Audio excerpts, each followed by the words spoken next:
Misalnya, naam, ebe kadhalika yubayyinu Allahu lakum al-ayat wallahu alimun hakim. Nene ma udena ebe disido yani abi aya ogo menani won. Parce que nkan ti o nene be ma wa ameke yin. Parce que yin anu ke la tenjo. Yin anu ke la tenva bebe gbedumen. Pour éviter problème wa enti be le tonami do. Non.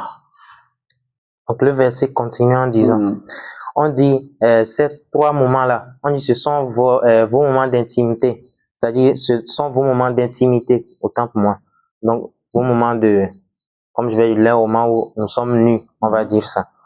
Et on dit en dehors desquels il est permis de vous fréquenter mutuellement, d'aller, de faire les va-et-vient dans la maison. En dehors de ces 3 moments-là, donc c'est autorisé. Et on nous dit, c'est ainsi qu'Allah expose ces versets. C'est ainsi qu'il explique ou bien qu'il éclaire ces versets. On dit, Allah a la connaissance et la sagesse. Voilà. Yeke miya so wenwa. Ima le mwabena wa idha balaga al-atfalu minkum al-hulma falyastahzinu kama sta'zana alladhina min qablihim. Kadhalika yubayyinu Allahu lakum ayatihi wallahu alimun hakim. Ouais. Ebe devi feo atfal bebe viu devi wulu ne ovasi wa so ba do le nebe moment won me le ke o yo moment ensemble puberté won ne va do le nebe moment won me donc e je be wa chan la no biogbe e kwa sigbele ke ameke je nkan na ba ya wa chan le biogbe ne na wa chan la no biogbe ki ngbo la no do mi agbo donc sigbele ke gbe le aya ne bi na le ne ma o de na e ja ya o go me wa ba ba le fi ki nene enu yan la to be yin ma we won eyan de pipe ye eyin ko jo so lásán ye do susu yere so wa me de pipe parce que na mi a susu e susu ke le ya si a mi ma te yan donc eyan no ke la tenjo non. Donc à la suite du verset on nous dit lorsque vos enfants atteignent la puberté, donc ils doivent eux aussi comme leurs aînés adultes demander la permission avant d'entrer. Et le verset se termine également avec les propos d'Allah qui dit c'est ainsi qu'Allah éclaire ces versets. C'est Allah a la connaissance et la sagesse. Oui. Et il y a pas de histoire.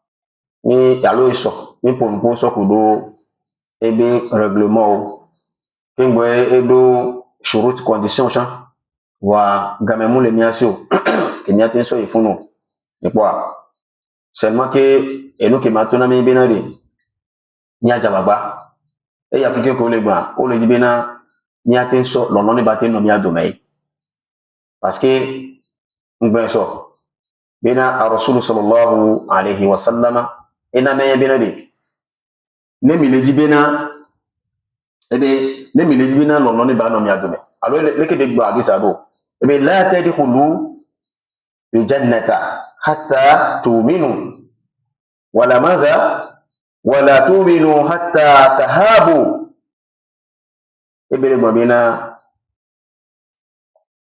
c'est-à-dire Rasul sallallahu alaihi wasallam ebele min gbado imatin do aljanna me imatin do aljanna me kaka nya c'est-à-dire nya do khosio bi mana no do khosio matin do aljanna yele neke o matin do khosio ne no mule يبير بنا أولا أدلكم على شيء إذا فعلتموه تحاببتم أفشوا السلام بينكم بنا يالي دو جسدو إندنامي نيتو بني مي لويا نونو إلا نوم يادومي إلي نكيو ميانو كاكا إبدودو ميانو كاكا سلام علي ميانتو ميانو نودومي donc bon beni gbewan e survive ntroso don kuna mi o le jibe no ni ba no mi adome e ya o kikan ko le gban to shan no no le ji yi enu poto subo ke mi la ku eme na mi anono sigbe mi abe vi o mi la ko me le ade est-ce que de vi o dun no do doa est-ce que papa ko mama shan o dun no do doa enu o kikin wa e hena amu bai va foyer me va famille me ni no amulia ni aja gba mi anowe ni won se le me Gwaga me mu le miasio ngo bi fi mi la se ke ngbe o inshallah ni mi wo gwa ni biobio de ka lo me belia ni aye ni ke ngbe yin so a biobio de chanva ibi bi inshallah mi awo research so ku do ntinani mi ado nti ke ngbe inshallah mi ado na be biobio nti ke ngbe ne biobio de gbalia na ni di inshallah bo fi mi la se won na. Donc, compte tenu du temps, on va s'arrêter ici aujourd'hui. Mais comme dernier rappel, on va se rappeler un hadith du prophète Mohammed sallallahu alayhi wa sallam qui nous dit nul ne va entrer au paradis s'il n'est croyant. C'est-à-dire, nous n'allons pas entrer au paradis si nous ne sommes pas croyants. Et nous ne pouvons pas être croyants si nous ne nous aimons pas. Et il a continué son verset en disant que, en nous montrant quelque chose que nous pouvons faire pour nous aimer entre nous. Et il a dit d'éparpiller les salutations entre nous, c'est-à-dire de nous saluer chaque fois. Donc, c'est un rappel parce qu'on a eu à dire ça dans le sermon d'hier. Et donc, comme utilité de la salutation permet aux gens de s'aimer entre eux. Lorsqu'on se salue chaque fois, on demande la salam sur chacun d'entre nous. Ça amène l'amour entre nous. Donc, il faut que nous multiplions les salutations entre nous. Donc, compte tenu du temps, en temps normal, on devait aborder est-ce que manger en famille, est-ce que ça rentre aussi, ça amène l'amour dans la famille, ainsi de suite. Mais compte tenu du temps, nous allons nous arrêter ici. À la fin, s'il y a 2 ou 3 questions, nous allons répondre, Inch'Allah. Donc, moi, on est bas, so, do mi apata, do balance menami, et que yon le mia. Afi ke mi jagolea, alors afi ke adesomia, moi, on est bas, somia bi nou so keni.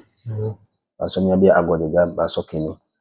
Et banami awo, ayino peleke subo, la yimo dike mbo mi ajo. Et ya kemi no egbia, ma on banane ba yin pete anami o. Ame ke ebe o le juro, be wa shan o le jila no ba yin popo vovo. On ba kudu wanti mo ni ba na o le be imani o la tin so no ba eni o le ba shan ngba yin baba gbalo na o eni ko va le sia mo ni ba na o ni tin so no wodo eni apata shan ni o ke mi le se ni a shan ke mi le gbon ni apata mi le so mo ni ba na mi apata mi tin so wodo eni apo e ba le